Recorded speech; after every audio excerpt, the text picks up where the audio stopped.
हर किस्म के रूहानी जिस्मानी मसाइल और वज़ाइफ के लिए पीर इकबाल कुरैशी चैनल को सब्सक्राइब करें।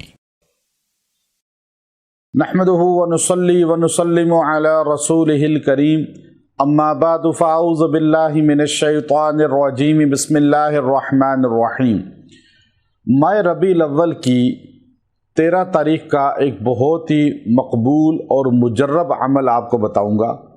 अगर आप इस अमल को इख्तियार कर लेंगे तो अल्लाह तबारक व तआला जो है आपसे हर किस्म का सख्त तरीन जादू भी है वो रफ़ा फरमा देंगे, दूर फरमा देंगे।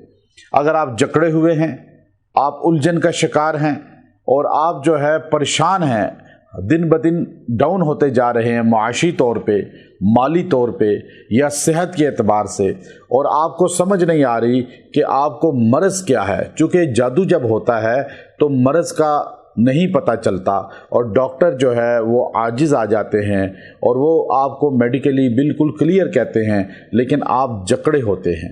क्योंकि हमारे पास जब लोग आते हैं तो यही पोजीशन होती है, फिर हम उनको उसका इलाज बताते हैं कि आप ये अमल करें, फिर हम ख़ास तौर पे उसके लिए रुकिया करते हैं, कुरानी आयतें पढ़ के फूंकते हैं, फिर उनको कुरान हकीम पढ़ने का बताते हैं, अल्लाह उनको सेहत अता फरमा देते हैं।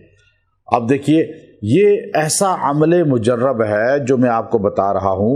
अभी एक जवान बच्ची है, उसको व्हील चेयर पे लेकर आए और कहने लगे जी बहुत जगह घुमाया, बड़ी बड़ी मशहूर जगहों पे, लेकिन नहीं अल्लाह ने इसको शिफा दी। तो मैं हज पे था तो मुझे कॉल वहाँ पे व्हाट्सएप पे कर रहे थे, मैसेज छोड़ रहे थे। मैं जब पाकिस्तान आया तो वो मेरे पास उसे लाए, तो मैंने कहा जी इसके साथ तो मसला सख्त है और आप जहाँ भी गए अल्लाह शिफा जहाँ से देता है वहीं से मिलती है, तो कोशिश इंसान करता है, तो आप ये अमल शुरू करें। अब मैंने उनको कुरानी आमाल बताए, मैंने उसको दम किया, कुछ ख़ास उसको पीने के लिए कुरानी आयतें दी।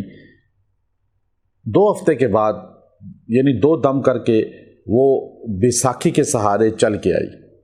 फिर अगले हफ्ते वो अपने पाँव पे खुद चल के आई और उसके वालिदैन इतने खुश थे कि हमारी बच्ची जो है अपने पाँव पे चल रही है, और वो भी खुश थी कि अभी कॉलेज जाना शुरू होंगी। तो असल चीज़ क्या है, मैंने उनको कहा देखें ये कुरान हकीम शिफा है। हिंदू मंदिर जाता है, बुत से मांगता है, और हर मज़हब वाला अपने अपने जगहों पे जाके मुरादें मांगता है, उसे मिल तो जाता है, लेकिन देने वाला अल्लाह है।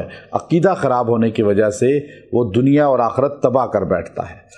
इंसान मुसलमान भी इसी तरह जब कुरान और सुन्नत का दर छोड़ के वो शिर्क, बिदआत, रसूमात और जादू की चीज़ों में पड़ जाता है कि जादू का तोड़ जादू से होता है, तो उसको कभी कभार कामयाबी तो हो जाती है, लेकिन अल्लाह उसको दुनिया और आखिरत तबाह कर देते हैं, चूँकि वो अपनी आखिरत खुद बर्बाद करता है, शिर्क और बिदआत। तो इसलिए अपना इलाज सिर्फ कुरानी आमाल से कराएं, कुरान और सुन्नत का दामन न छोड़ें और अकीदा मजबूत रखें, और अल्हम्दुलिल्लाह इससे अल्लाह शिफा देता है।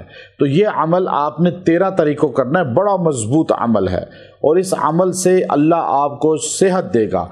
आपने ये आयत का हिस्सा इन्नल्लाह सयुबतिलुहु, इन्नल्लाह सयुबतिलुहु, इन्नल्लाह सयुबतिलुहु, बस इतना आपने, और आप इसको जो है आप पढ़ें, और ये आयत जो है आपने पढ़कर जो है पानी पे दम करना है, और 70 बार जो है पानी पे दम करें, इतना हिस्सा खाली, और इसको पिएं, और इंशाअल्लाह अज़ीज़ जो है इससे आपके जिस्म से जादू निकल जाएगा और आपको अल्लाह ताला परेशानियों से, बीमारियों से निकाल देंगे। व आखिरु दावाना अनिल हम्दुलिल्लाहि रब्बिल आलमीन।